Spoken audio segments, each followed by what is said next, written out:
Hi there, everyone, and welcome to Goosebumps this week. We're coming live to you with Bob over here. We got Ned, we got Jason. What more could you want out of life? $1 million. Maybe a mill. Maybe a mill. Mill might be nice. Scarlett Johansson. Also, the Scarlet Letter. Let's go to Jason for some more informations. Today we'll be discussing The Girl Who Cried Monster, of course, while drinking along the way. The rules for drinking are as follows. You must take one shot if the protagonist has just moved, the protagonist is staying with a relative, the book has a dark ending, or if a character in the book shares your name. There's one other rule that's unwritten. When I say random shot, we gotta do a random shot. Of course, what are drinking rules if we don't have anything to drink? So let's go to my sister Amy for the drink she's made us. Amy? Thanks, guys. Today's shot is vodka, blue curacao, orange juice, shake, pour, and enjoy. This one's for you, Blake. Why don't you pour us up, Ned? Well, alright, we'll fire this rascal on up. While Ned's getting ready our intro shot, why don't I read the description of The Girl Who Cried Monster? She's telling the truth, but no one believes her. Lucy likes to tell monster stories. She's told so many that her friends and family are sick of it. Then, one day, Lucy discovers a real, live monster. The librarian in charge of the summer reading program. Too bad Lucy's told so many monster tall tales. Too bad no one believes a word she said.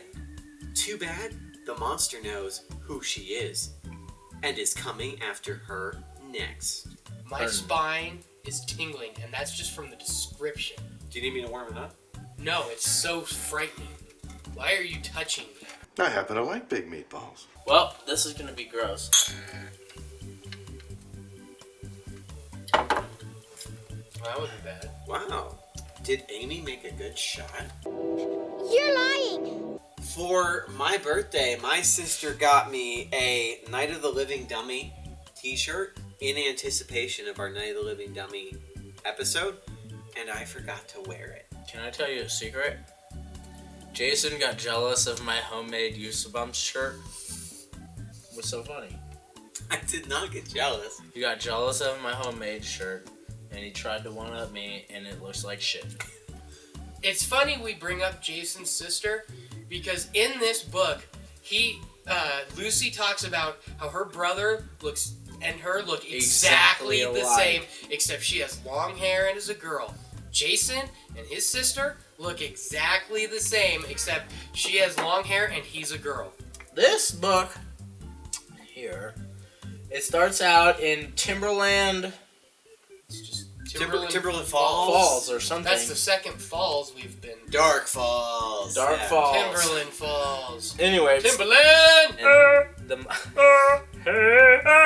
That's all that makes it a Timberland song. This is the Timberland episode.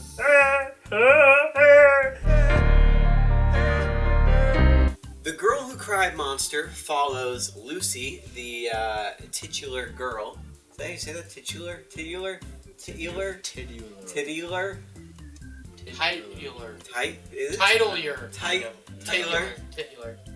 The Girl Who Cried Monster follows Lucy Dark, the eponymous. The eponymous. The Girl Who Cried Monster follows Lucy Dark, who is the said girl in The Girl Who Cried Monster. Lucy Dark is notorious for tormenting her little brother Randy with made-up stories about, oh, Randy, the monsters are gonna get you. Oh, there's a monster in underneath your bed or in the closet. Lucy, would you please stop scaring your little brother?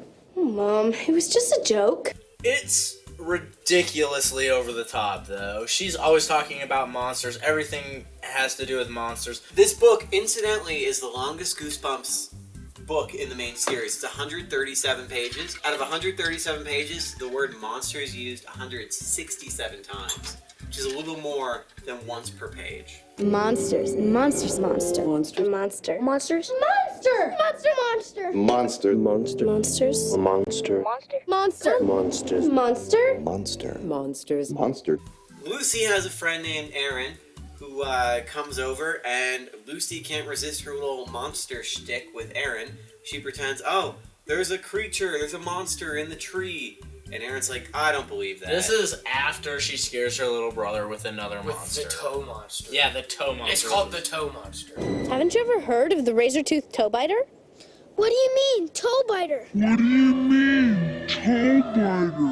Random shot. Random sippy drink. Shot.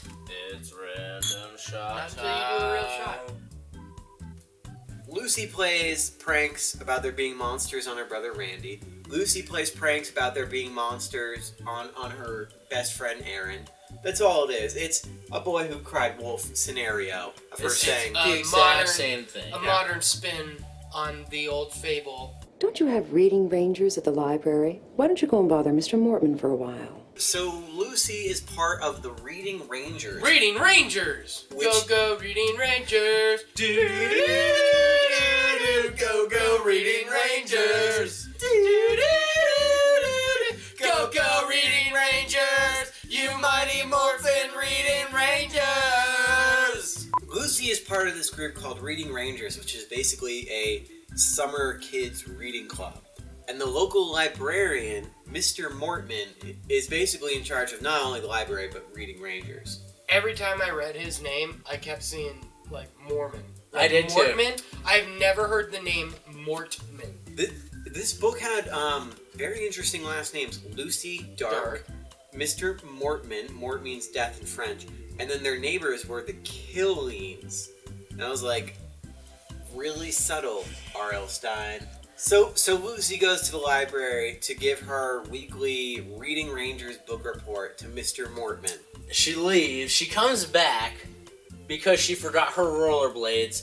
Oh, my blades. I forgot them at the library. So she goes back to get her rollerblades when she stumbles in on Mr. Mortman all alone. She's like, well, what's going on here? And Mr. Mortman is transforming into this weird frog-like monster. She needs to get out of there. She's like, oh my god, he's a monster. I gotta go. She runs out. Oh, I still forgot my rollerblades. That is reoccurring the whole book. I forgot my rollerblades. You know, even though he's a monster, I really like those rollerblades. Now, Lucy rushes home after the library and tells her family Mr. Mortman is a monster. And surprise, surprise, no one believes her. Doesn't anyone here believe me? What? You don't believe me either? Pretty much the middle part of the book is Lucy trying to convince her friend Erin and her family that Mr. Mortman is a monster. She tries to get Erin to sneak into the library with her. She tries to take a picture and tries to get it developed, and it turns out he's not in the picture. Just like Say Cheese and Die. Where have we seen this before? Some crunchy crickets, my little friends. She sees him eating flies. One time she sees him eating the turtles. He's got little pet turtles that he's crunching on. Really explicit description. My favorite. So Lucy finally manages to prove to her friend Erin that Mr. Mortman is in fact a monster. Erin sees it. He's like, oh, you were right, you were right. And Lucy and Erin go to her parents, and for some reason Erin, because he's a stand-up guy, straight-laced kid. He doesn't believe in any of this crap. They point that out in the book. They believe, oh, Erin must be telling the truth. And they're like, well, if Mr. Mortman is a monster, let's invite him to dinner. We must invite him to dinner. Mr. Mortman, why don't you come over for dinner tomorrow night? They're having dinner, and nothing is on the table. And eventually, they're just kind of chatting. Mr. Mortman's like, what's for dinner? And the mom and dad are like, you! and they bare their And fangs. all of a sudden, fangs come out. Fangs come out of Mom and Dad, And they devour Mr. Mortman right there. Lucy and Randy are like, oh, I can't wait till our fangs come in, and we can devour librarians. Yeah. And we can't have any other monsters in town either. And do you know why? Because they might tell other people about us. That's definitely a dark ending.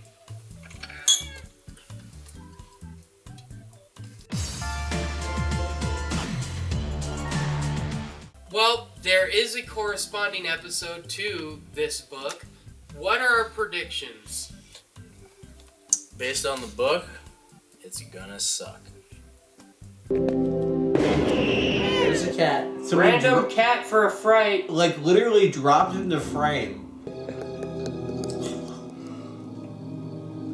And a nice glass of fava beans. He was like an Andalite.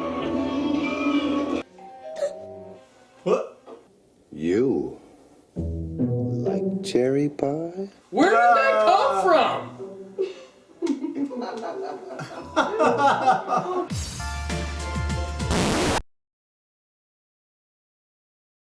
I had some bad spaghetti. Bob has had that pipe in his bunghole. It is in your mouth.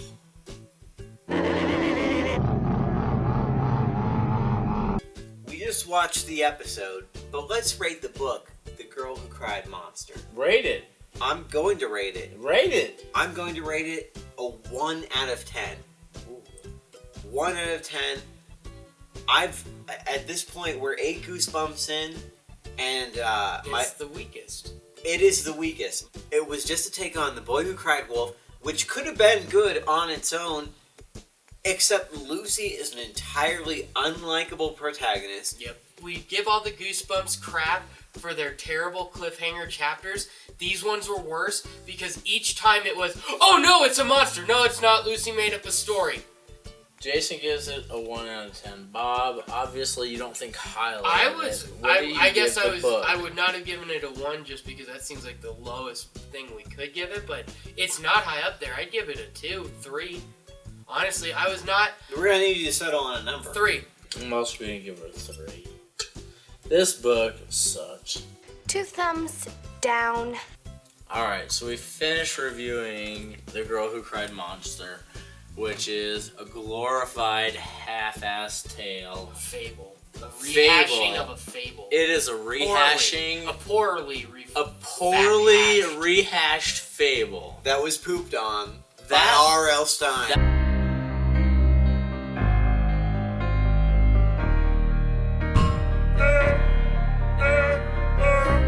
Well, that about wraps it up here at Goosebumps for The Girl Who Cried Monster.